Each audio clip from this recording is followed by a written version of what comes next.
want to put a quick video out.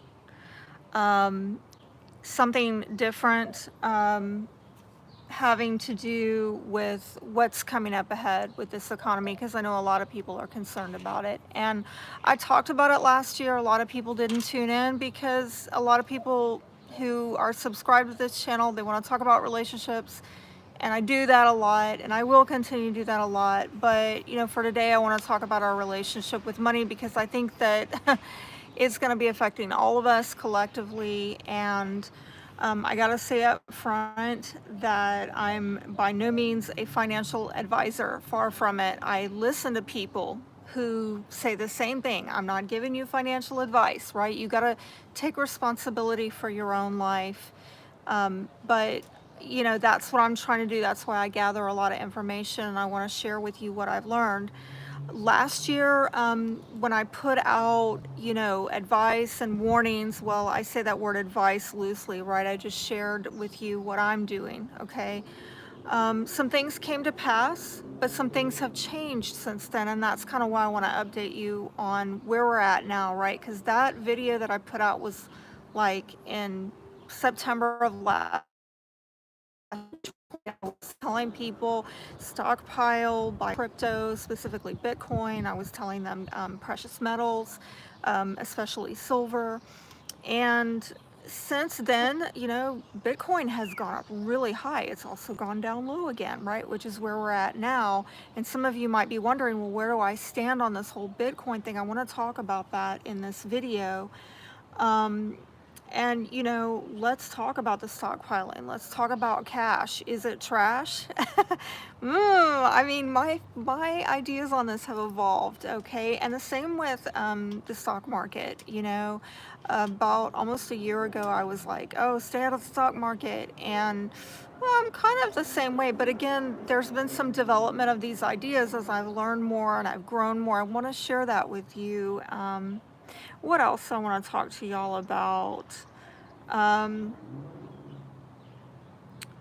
Inflation, huge right now, is a really, you know, big issue. The latest thing in the news is that we're hearing that inflation is going to go up. We're hearing the word transitory. Well, how long is this transition, right? Because remember, we're listening to the same people who told us about 2 weeks to flatten a curve, and you see how that worked out, right? So how long is this transition going to last with these high prices that we're seeing at the gas tank, down at the grocery store? There's a lot of people warning of inflation.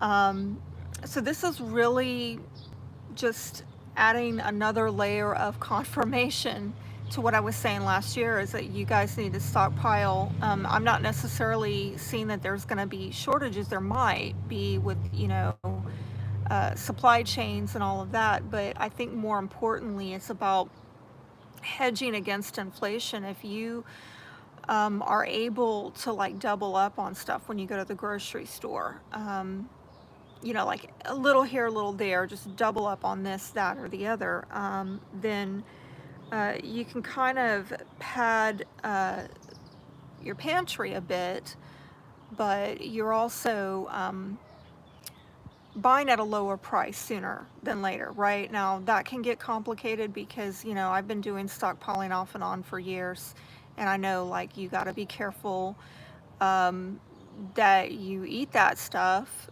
before it goes bad, and you know, you got to make sure you're rotating your stuff so that there's not food waste, storing it properly so pestilence and rodents don't get into it, and definitely don't buy a bunch of stuff that you're not gonna eat, okay? But I see a lot of people getting really, you know, super nervous, and I've seen this off and on through the years. Even around, you know, 2008, people were buying those, you know, like those MREs, and they're sold all over the internet, like emergency supply, you know, foods,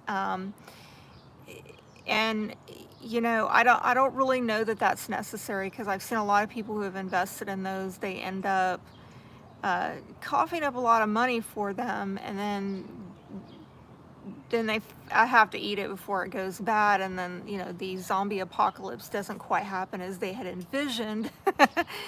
And so I would say, like, I don't think you need to go get crazy and go get like a 500 bug out $500 bug out bag supply kit, whatever, for the zombie apocalypse. But I'm just saying, a little here, a little there of the things that your family, these prices going up, so you can kind of hedge, protect yourself against the inflation that's coming up. But I have heard the Fed say that actually hyperinflation might not happen until 2023. Other people that I've been listening to are saying it could be late this year, early next year, right, of 2022. So I don't know. I just know that we are already feeling it. And all the stimulus stuff is what I have heard from the experts, is that generally the inflation that follows the stimulus checks, it usually comes within 6 months, all right, of getting that stimulus check. So, and think about it, we've had like what, I think we've had 3 stimulus checks. So folks, we're just getting started. We're just getting started. And so they've basically been a loss of buying power. A lot of people, because they don't understand economics, they don't understand you just cannot print this money out without consequence. Every time you print money out like that, the dollar loses its value, and you are able to buy less at the store. And these are hidden taxes. Some would even argue it's theft. Okay.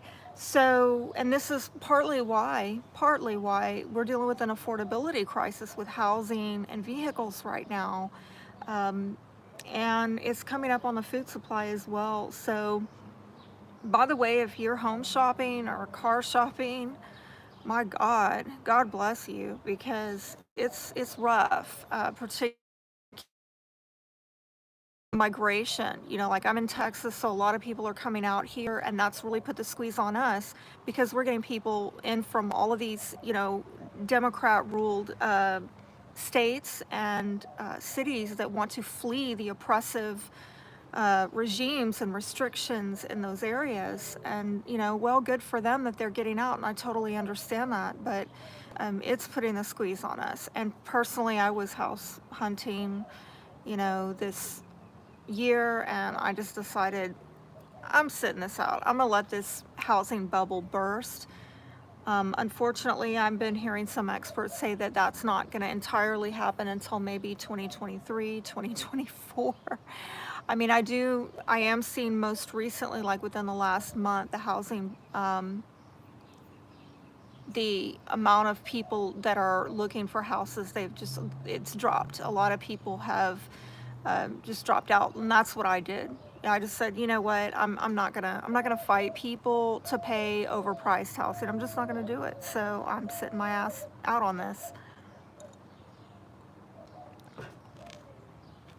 And I know people this year who bought houses, and I hate to bust their bubble, but I don't know if they're ever gonna get their money out of that. I'm very sorry to say. If you're in a situation where you need to get a car, went through that this year, and I've decided, well, I'm just gonna fix mine, which is pretty rough. Mine's pretty old, but I barely drive it. So, okay, I'm gonna fix it. But my daughter, hers was beyond repair. So we went on and did get a new car, but they're all overpriced. It's just like the housing. Now, you're gonna get, you will get like, let me look at something real quick here. Yeah. You will get like decent interest rates right now till they go up. And right, we're hearing the Fed say that they will go up. So I think you just gotta, everybody has a unique situation. If you can wait things out, I'd say wait it out. But there's pros and cons to everything. Yes, lower interest rates, but for now, not sure how much longer that's gonna last. but lower interest rates on higher priced everything. So take your, pick your poison, because later on the poison will be, higher interest rate, lower prices. Usually that's how that works out. Okay, so there's been, with all this talk of inflation and the dollar losing its value, there's been talk about, is cash trash? And how much should you have on hand? And I think generally the advice is have 3 to 6 months living supply. I know a lot of Americans are living paycheck to paycheck. They're living hand to mouth. But I'm just saying that's the standard financial advice, 3 to 6 months supply. The challenge here is that with inflation, you just hoarding cash and stockpiling in a bank account is losing its value. And so, how wise is that? On the other hand, if you do like a lot of people are doing right now, which is tying their fiat currency, their cash, up into crypto and stocks, which I for quite some time was a believer in that, and to some degree I still am. Well, the argument is that when the inflation rate raises, and look, the Fed is saying it eventually will, and standard economists, anybody who knows basic economy understands it has to at some point. Well, when that inflation rate raises, if you have, this is going to negatively impact the stock market and cryptocurrency. And so then if you have your money tied up in that and you can't get it out without taking a loss, it's not too good for you, right? So what I'm coming to understand, as my thinking on this evolves, is that, yeah, you do want to try to have 3 to 6 months worth of living expenses in cash. Make sure you're paying all your bills on time. My God, I hope you are if you can, because I'm hearing that mortgage moratorium or rent moratorium is going to be ending in June. Some states might be extending it out, but what I'm hearing is that when it ends, for many in June, like everything that you owe outstanding has to be paid up, or you can go right into eviction or a court or foreclosure. So God, I feel for the people who have not been paying their mortgages and their rent, because it could just all, like a perfect storm, come up and bite them at the last minute. Okay. I would also, let me say this, with credit, I've been hearing a lot of people advise, and this was actually earlier into this crisis, I'd say even like last year, people saying that lending companies were going to really crack down on who they were lending to. And I think that most specifically it was toward the 20-something-year-olds were having trouble getting credit, or increasing their credit limit. And so if you are not in that age bracket, like if you're in your 30s or 40s, and you have good credit and you're in good standing with your lenders, and you're able to call them up and say, can I get a credit limit increase? I've heard some people advise that just try to make sure that you have as much as available, in the event that you need it, that you can. And it's not that you take advantage of all that credit, right? I mean, this is something I've learned with credit rebuilding and credit repair.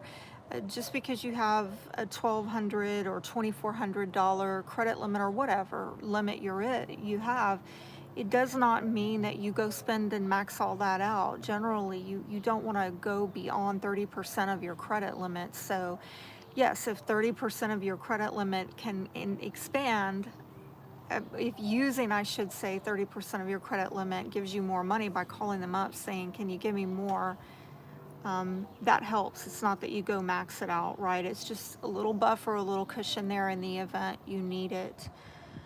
Stockpiling, I talked about that earlier. I've heard a lot of people say start out with non-perishables, right? Like the toilet paper, the paper towels. And then dried goods like pasta, rice, beans, things that do not have to be refrigerated. Like I said, again, buy things that you're going to eat and use. I'm not really so much into these prepackaged kit things. Like I've seen people do that before. It doesn't end well. They usually just end up having to eat it. Like there's no zombie apocalypse and they just have to eat it, and it's not fun. It's just so they don't lose their money, right? So and like I said, you don't have to go gangbusters. Just when you go to the grocery store, maybe decide I'm going to double up on all my dry goods this week, or I'm going to double up on my non-perishables this week. And another thing I've done is, if I'm making meals, I might double the recipe, and for my family, we'll eat one half of that meal at that time, and the other half I'll freeze it and put it in my freezer. And this is how I slowly start building up a nice healthy stockpile. All right, I want to talk to you though about crypto because last year I was telling people get into Bitcoin. It did go up. It doubled, tripled. My God, it was oof. Yes, my Bitcoin romance. I'm loving it, but I'm a hodler. Okay, for those of you who don't know what that is, it's hold on for dear life. Okay, these are the people who are like investing. We're in it for the long haul, like 2 to 5 years, as opposed to what you're seeing going on right now. A lot of these people are FOMOing, right? Fear of missing out, panic buying. They want the instant gratification. They're turning Bitcoin into a casino. And and then that's why they're on this emotional roller coaster ride when Bitcoin goes down, which it always does. Anybody who's looked at long-term graphs knows that this is how Bitcoin. There's always a dip, but the dip always, even despite the dips, it's going up. Okay, it's going up over the long term. So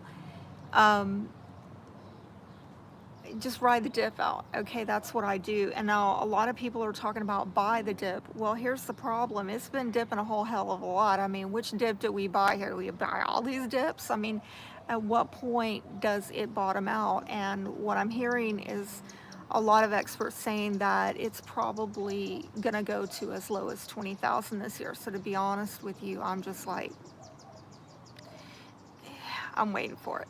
Okay, I'm waiting for it to go to 20,000, maybe as low, some say as low as 15,000. So right now, I'm just like waiting. And I think that this dip will probably coincide with the inflation issue, with the Fed coming out and saying they're increasing inflation. So that could be a little bit later on down the road, but right, these are just little things. I could be wrong. Who am I? I'm just listening to people who are not even giving financial advice, right? They're just people who are a hell of a lot more experienced and knowledgeable about this than I am. I'm just sharing, passing on secondhand information. Decide what you want to do with it. But what I'm hearing is this year Bitcoin could go to as low as 15,000 to 20,000, at which point I want to have that cash on hand that I talked to you guys about earlier. Cash on hand to, get that Bitcoin at clearance prices, right? Because you buy low, you sell high. That's how you make a profit. And they're saying Ethereum, this could also go to 1,000 to 1,800, or at least that's a good buying point to see it drop down. So frankly, there's a side of me that is like sitting here waiting for the shit to hit the fan and excited about it, because that's when everything's going to go on sale and people are going to be, emotional and trying to get out of it and selling their stuff. And that's when you go in and you get the deal. So, with this whole buy the dip thing, yes, I think that there's wisdom to that, but at a time like now where it just keeps dip, dip, dip, like where do you buy? And what I'm finding is, 1% dip, 5% dip, not a big deal, but we're talking, when we get to talking like a 20% dip, that is, that's worth buying. Okay, that's something there. All right.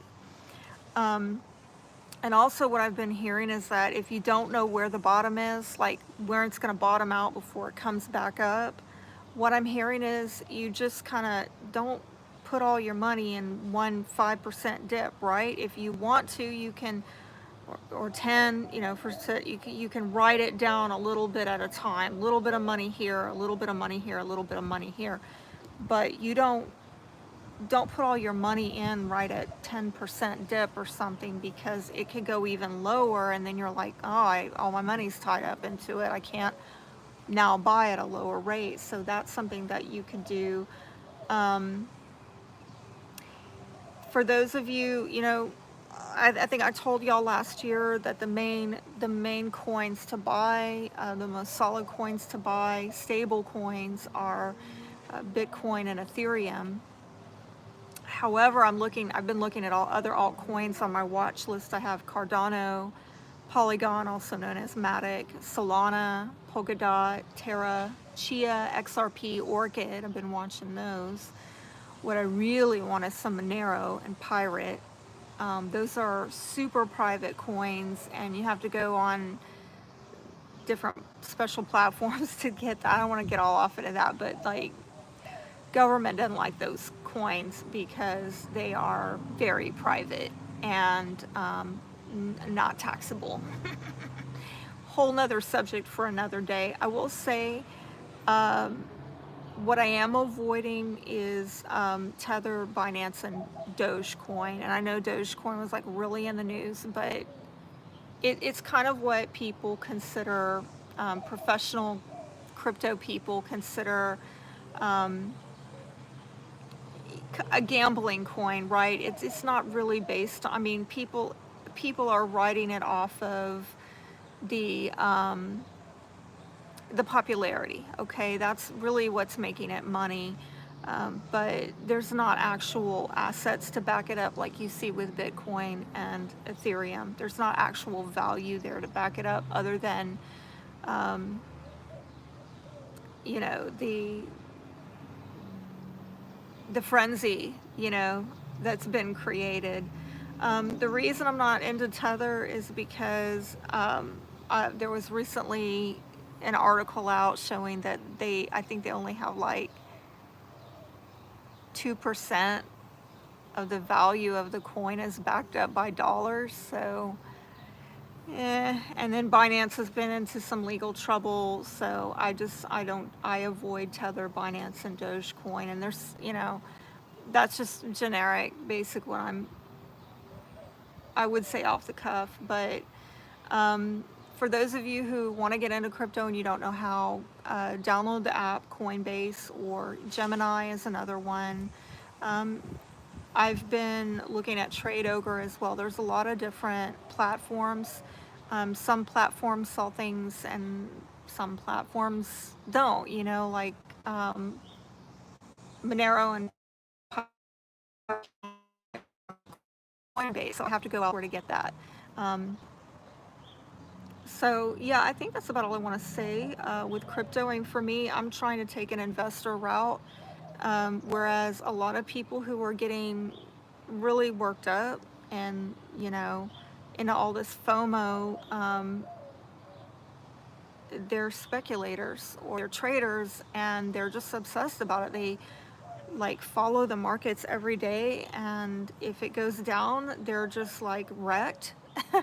And I'm seeing some crazy stuff, like people are putting their life savings into this, and I think it's nuts. I think that you got to pay your bills and you need to have, livable income in cash on hand. Make sure you're available to snag up the deals when they go low. But my God, people who are like putting their life savings into this, um, the problem is, I believe in particularly Bitcoin, but I don't know that it's going to pay off that quickly. I think the major payoff could be 2 to 5 years from now, although there are a lot of people saying that it could go to 100,000, by the way, by the end of this year, 100,000. But it's a very volatile market. And so, um, like I said, there's going to be ups and downs. I think overall it goes up. Yeah, it goes down, but always comes back up. And when it comes back up, it comes up even higher than it ever was before. And when you understand the technology of crypto and Bitcoin, you understand that this is inevitable. This is the future. So I buy and I hold, right? I'm a hodler. I'm not trying to turn it into a casino. And if the price drops tomorrow, I'm not going to be all hurt about it because I didn't stake my life on it. And I'm going to get excited because I'm going to have cash on hand to snag up those deals. All right. So I think that's about all I have to say about that. But precious metals, I think that silver is still a good buy. You can stack a little here and there. And I think I've told you guys before, just to get the most generic silver, the cheapest generic silver possible, because you want to be able to turn it over quickly if you need to. You want to be able to liquidate it, and the fancier it is and the more special edition collector it is, the harder it might be to get your money back out of it and really make a profit off of it. As for gold, I mean, there's a lot of people, gold has gone up. And I told y'all last year, silver and gold would go up, and it has since I last spoke on this issue. The problem is, like, who can afford it, right? It's not cheap. And a lot of people are now saying that Bitcoin is digital gold. And frankly, for those of you who follow me for the spiritual content and tarot, I actually pulled cards. I was not being led to invest in gold. For whatever that means to y'all, I was being led to invest in Bitcoin, crypto, not gold. But I have recently heard some people say what's even better than gold is investing, like especially if you're in the stock market, invest in gold mining stocks, gold mining companies, their stock. So that in the event gold goes up, they profit, you profit, and you don't have to worry about selling this gold. You don't have to, and that's a challenge because my dad back in the late 80s, he bought a gold bullion brick, and he had a hell of a time finding a buyer. Like, it's not easy. Like, think about going out on the street and selling, like, who wants that? Like, you want a gold brick? No, I mean, what am I going to do with this? People just, and like I said, I just haven't been feeling spiritually led on the gold. Silver, yes. Bitcoin, digital gold, yes. Maybe some gold mining stocks. And that brings me to the topic of stocks, okay?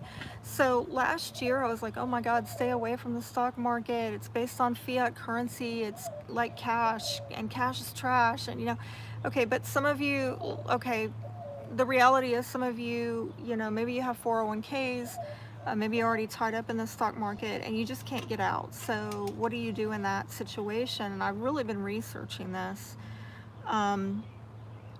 If you were to get stocks, again, I'm going to say I would not buy right now. It's the same with the crypto. I'm waiting for the prices to go up. I'm waiting for a clearance sale. Get your cash on hand so you can snag up those deals when the Fed raises interest rates and the stock market goes beep, and the same with crypto, okay? So, and at that point, when those prices go down, we're looking at commodities being a good deal. Right now, lumber, oil, copper have gone through the roof. People who bought commodities and those things, they're doing very well right now. So, and you know, commodities are like the tangible goods, you know, rice, eggs, beef. Beef has gone up in price as well, you know. Um, so commodities would be a good investment is what I've heard, okay? And also investing in emerging technologies like Tesla, Coinbase just got opened up on the stock market, Beyond Beef, you know, this is a vegan, plant-based meat, right? They have stock on the stock market. And also, I've been hearing really good things about investing in Square and PayPal because they're supposedly, what I'm hearing, they're going to be the future of banking. This is what we're headed to, where Square and PayPal are going to be kind of like the Amazon, you know, of banking.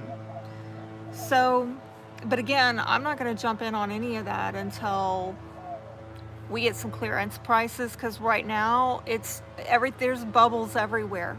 Everything's overpriced. And to buy in right now is just not a really good time from what I'm seeing and hearing from the experts, okay?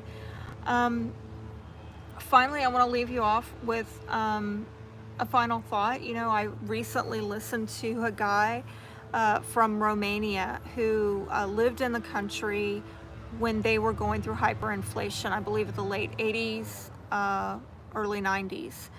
And he's talking about what it's like to live in those circumstances and how life changes and what gets you through. And it's been quite fascinating for me just to kind of look at not just the financial aspect of it, but just the quality of life aspect. And he said a lot of times your values change, and what really becomes important during those moments is your relationships with people and your connections. You might have something break down and you're not able to afford to fix it, but you know somebody who can fix it for you. Or you kind of, you know, you repair something they need repaired, and they repair something that you need repaired. It also ties into the skills that you have to offer to help people during those times. And he talked a lot also about gardening and everything, and I would like to talk to y'all at some point about that. I'm learning how to do something called kitchen scrap gardening, where I'm, you know, things that you would normally throw away in your trash can, you know, like the bottom ends of your green onions, well, they can continue growing. Did you know that? I was like shocked to find out. I've been regrowing my green onions from the grocery store, because the white ends I have been planting in the soil, and they just keep growing, growing, growing. And now I have like an unending supply of green onions. Well, who knew, you know? So I'm learning this kind of stuff, and that's the kind of thing that keeps you going even in really dark times. And I don't know if it's going to get that bad. I want to believe that it's not. But resilience, you know, resilience is something that I think all of us need to practice.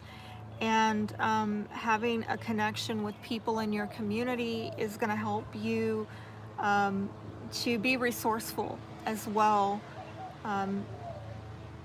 And so, yeah, that's about all I wanted to share. And it was a lot, but I hope that I, you know, helped y'all, because I'm telling you, I watch this stuff like every day. Because I'm at my wit's end personally as to what works anymore, you know.